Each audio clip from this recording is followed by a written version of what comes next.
Guys, we are going to make our first call here. This is exciting. Woo! To Karen H. Here goes nothing. Hello. Hello. Hey, how are you, Karen? I'm good, Danny. How are you? Very good. I'm here with Sarah. Hi. Hi, Sarah. All right. You ready to do this? I am. Here So we go. AITA for telling my girlfriend that her phobia is ridiculous and she needs treatment. Yikes. Oh, no. My 20 girlfriend, 21, has a very severe phobia of cold things. She refuses to touch anything that might be cold. God, I'm relating so hard with this. I hate coldness. Including the floor with her feet in winter, door handles, walls, cold water. Absolutely anything. She has to run a full bath of very hot water before she has a shower to, quote, make sure the floor isn't cold. She also will not eat cold food or drink cold drinks at any time of year. This means that she drinks almost entirely tea and coffee with the occasional hot juice. No! Hot juice? That sounds disgusting. Ew. Meaning she's always anxious because of the sheer volume of caffeine she takes in. Okay, there's non-caffeinated teas. Anyway. Also, just hot water with lemon. There you go. I'm worried for her dehydration. She One is... of my friends just literally lives on hot water with lemon, so there you go. Yeah, she Well, probably has a great, really fast metabolism. Your friend's a freak, too. Let's not Hey. forget. She is okay going outside in the cold air, but as usual, won't touch anything cold. It's getting ridiculous to see her refusing to do literally anything because she might have to touch something cold. On Thursday, she left her slipper boots on the other side of the bedroom. She had socks on, but took them off when she got in bed. So she called in sick to work and stayed in bed all day. Oh, God. When I got back from work, she waited about 5.5 hours. She was desperate for the toilet, really hungry and distressed. Why didn't she call someone to help her? Her phone was on the window ledge, so it would be cold. I told her that this situation is ridiculous and she needs to get some therapy because she can't live like this. And it's really impractical for her to literally not go to work because of this. It's super annoying, and I don't know how she intends to get through life. She was extremely upset and told me that I'm an asshole for not taking her seriously. She said she realizes this is ridiculous, but she can't help it. I told her she could help it if she tried to get some help. AITA. Karen, what say you? I remember saying this. I would say definitely he is not the asshole. I mean, she's not really the asshole either, so it might be no assholes here. But, I mean, she's going to get fired. I don't know of a way that you, like, if this keeps happening, I don't know of a way she could explain this to an employer. Like, can't touch the cold floor, so... Yeah, that would not fly anywhere. Yeah, he's going to be like, oh, really? Were you playing a game of the floor is lava? But the floor is ice. That's Floor the is game, ice. and that's your life. Ooh. But they hired a 4-year-old. That's who plays lava games. Hey, I played till I was 17. There ain't nothing wrong with it. That's a fun game. I'm going to stop breastfeeding soon as well. It's right around the corner. I mean, I think this, to me, I'm trying to see it as, I mean, it's obviously a very neurotic. I was going to say it's funny because the OP says that the girlfriend's mad that he's not taking her seriously. You're also not even taking this girl seriously and, like, not even trying. I'm not? You were giggling the whole time. Well, it's funny, Sarah. It's okay to laugh at people who clearly have OCD. I don't know what this is. I mean, this is something. I don't know. I mean, it seems This like... is look, beyond that. I'm not going to armchair diagnose. What would your dad say, Danny? My dad would say that I'm his least favorite son. Now, I think that, I mean, well, Sarah, it's hard. This is a weird phobia because cold things aren't scary. They're minorly uncomfortable. Yes, but Or very phobias are by definition not rational. That's true. Yeah. I agree. I agree that it seems ridiculous. And to be honest... So I can't really fault the boyfriend for snapping and simply saying that it's ridiculous and she needs to get some therapy. I don't think that's inherently bad. Like, he wasn't saying, oh, you need some therapy, like, as an insult. It's genuinely, you cannot live like this. Right. That's true. I mean, she can't, like, and that's a good point. He didn't come at her. He didn't say, like, you're stupid or something like that. He Yeah. didn't attack her character. He said this is a ridiculous situation, which is to Which it say is. it's a wild distortion of anything acceptable because Yeah. no employer is going to be like, oh, your phone was on a ledge and it was cold. Yeah, you don't have to come in if that Because happens. also I was thinking Right. of all the ways that she could have still like done her things. Like I was like trying to rationalize out of this phobia. I'm like, oh, instead of running the hot water, why don't for the shower just get flip flops? Or like, oh, okay, if your phone's Yeah. on the window ledge and you can't reach it, like throw your blankets on the floor. Like, yeah, she but could have she's made not a bridge. right. But she's not thinking clearly because she's so trapped in this phobia. Yeah, this sounds like something an actual psychiatrist needs to look at. And you have to think about, I mean, he's clearly, I think, is taking it seriously enough that he wants her to get help. He's telling her to go get help. So he's actually, I think, taking it seriously. So I think her line of "you're not taking this seriously" doesn't make sense. That's at a all. good point. He actually is grasping how serious this is. He's just not coddling her. Yeah, you're Right. right. She's the one who's not actually accepting that this is a serious detriment to literally her livelihood. Like she could Yep. easily lose her job. She's the one who's not taking it seriously. Ooh, you're right. I'm surprised just- she hasn't lost the job already. Like, True. I mean, this can't be the first time that this has happened. She's like, I can't go because, like, I mean, what if it was like your sister's wedding and then all of a sudden it's cold? Like, can't come That's a good point. because Ugh. What do you do with air conditioning? Like, I don't know. You could ruin your life with this. she I mean- must suffer in the summer. I mean, we don't know where she is, obviously, but I mean, Oh yeah, I cut it out, but they're in England. Oh, they're in Oh. England? Yeah. Oh, it I can think still that's- get pretty hot there in the summer. Yeah. I mean, I do relate a little bit with this. I hate the cold. My girlfriend will get mad at me because I make it 80 degrees in here, and then I Ugh. like to sit in my underwear. I don't know why. I like to pretend I'm on a beach or something. Oh my god. Um, Because Danny's not paying for the heat. I have a space heater that I keep at work now, but I used to keep it in our bathroom because I don't like to, like, I hate when I get out of the shower and it's all cold. Ugh. Yeah. Yeah, well, my apartment, like, my heat's already in it, and because it's in Newark, like, they have all these tenant laws because they pay for the heat, so they have to keep it cranked at, like, 75 minimum from, like, October to April, and it's ridiculous. Oh, So she yeah. left my apartment. It's kind Oh, of the same in New York. Is it the problem where it's too hot? Yeah, it's just, like, I have it on the lowest possible setting, but it's still, like, too hot. Like, no flannel PJs for me, and, like, sometimes I have the window open when it's 35 out. I Yep. had the same problem when I lived in East Williamsburg. My apartment would get to be like 82, and I had a lofted bed, so it was just a scorcher because all the hot God. air rises, Ah. and it would just make me so upset because and then I had a window, but it was to an inner column, so like I had to blast the AC in the middle of winter, and I was like, this is such a weird modern problem. It is. Yes. So, Sarah, you wrote here that the top comments didn't have verdicts, so you chose randomly. Well, Jamie F. wrote, if the phone was on the ledge, how did she call into work? Lawyer. Ooh. It's actually a really good question. Still, YTA, there is no logic in a phobia, which is kind of what you said there, Sarah. So minimizing it is never going to help her. Try to be understanding and help her get help, which I feel like he ultimately is. I mean, Yeah.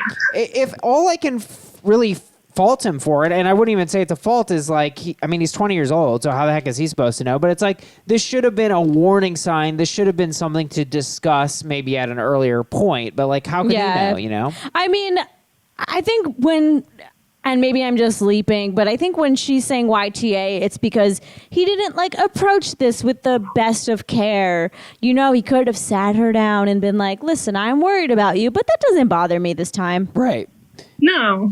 Right. This is an intervention for your addiction to warmth. I think it sounds like she's kind of used to people just dealing with it for, however long, like 24 years, however old she is. And just he is the first one, I guess, to be like, no, you gotta take care of this. This isn't normal. We gotta do something. Absolutely. And I mean, I don't want to armchair diagnose Sarah, so don't come at me and stab me with the knife you carry.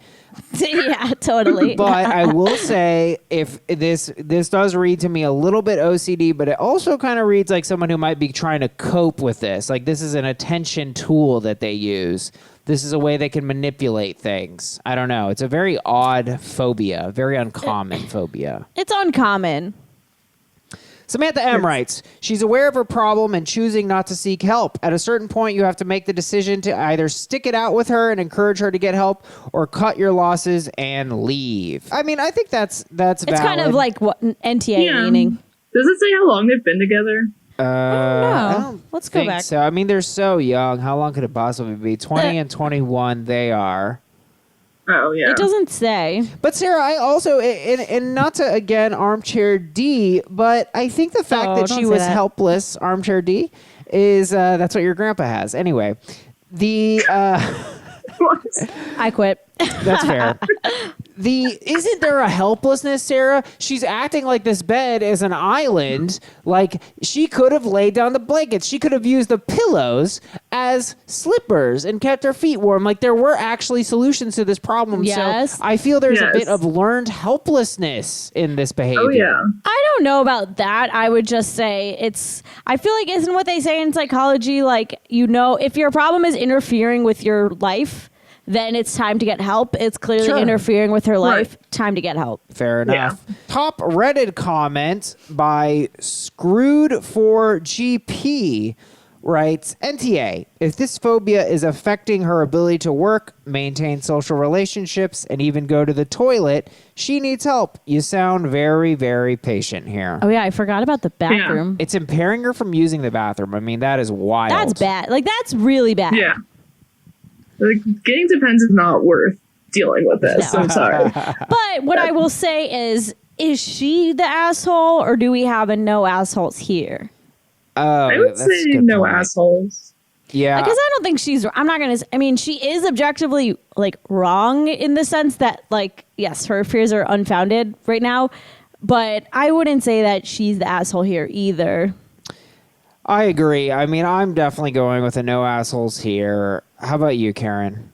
Yeah, I would say no assholes here. I mean, there is maybe perhaps a learned helplessness, but I think it's just her not knowing. She clearly doesn't know how to deal with this problem. So, kind of. Yeah, I say the same thing. No assholes here. I can't believe we agree. Wow. We all agree. Whoa. What a magical moment. Well, we have some time here, Karen. Do you want to bring up any assholes in your life? Any stories? Do you want to talk about yourself? The floor is yours. I mean, I brought this up to a couple of my friends, and apparently I'm the one that's kind of the asshole. Yes, so I've been there. That's my whole life. Go on. Pretty much. Yeah. So, I'm in law school, so I'm up in New Jersey. I've had a group of friends I've known on the East Coast for about 3 or 4 years, and we've been working. We all have pretty good jobs, and then, I go to school, and obviously when you go to school, you kind of don't have as much money as when you make a full-time job, which, I mean, knew that going in, totally fair. Yep. But, like, my friends didn't want to slow down, like, kind of our activities, and sometimes it was kind of, hurting things, and then one of my friends got fired from his job, and now everyone's bending over backwards, canceling things because he can't afford them. And then I got annoyed and said something, and they were like, well, you went to school. That's totally different. Is it though? So yeah, that's how I was apparently. Let's drill down a bit. You said you got annoyed. What did you actually say or do to show that? I mean, I just said that, it doesn't seem fair that, like, there was no considerations made for me that I might have some issues, like going to fancy New York restaurants. Because, I mean, you guys live in Manhattan, like in the New York area, you know how expensive it can get. Oh, sure do. Danny goes to the fancy ones. I don't. Yes. Now, okay. So, and I'm sorry to throw this at you. I believe this is a problem, not because your point is invalid, but because you've chosen to bring your case at this time, because your poor friend just lost his job, which is really hard. Right. And then now you're like, well, don't be nice to him. I also have a hard thing, which is totally valid, by the way. But you should have just confronted your friends earlier and been like, hey, just so you guys know, I'd really appreciate some consideration. But it sounds like you did, and they were like, well, you chose to go to school. This is your problem. Well, but she raised the point now. Isn't that true? Yeah. She raised the point when this poor sap lost his job. So you never said anything, like, while this stuff was happening? I mean, there were a couple times I maybe indirectly said it, but I mean, I probably could have done a better job at that. Okay. I mean, look, it's hard for me to call you an asshole. You're a listener to the pod. Yeah. But I think you should have said something. And, you know, and What I will say, though, is, like, when you bring up a grievance with someone, like, you need to come with receipts and examples. And, like, it doesn't sound like she had such a clear parallel to draw until this happened.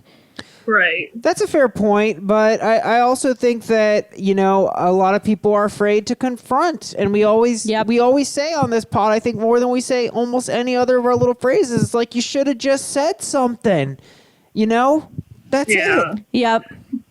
I can't do I'm not it though, going to come. Karen. I know. I'm not going to can't. come for you because I totally think, like, what you're saying is true. I can't find the lie, basically, in what you're Right. saying. So I'm here for it. I'm gonna give you a no assholes here, but you are a bigger asshole than the guy who lost his job. This guy. Kevin. Right. I mean, I don't know there's why no his way name is he's Kevin.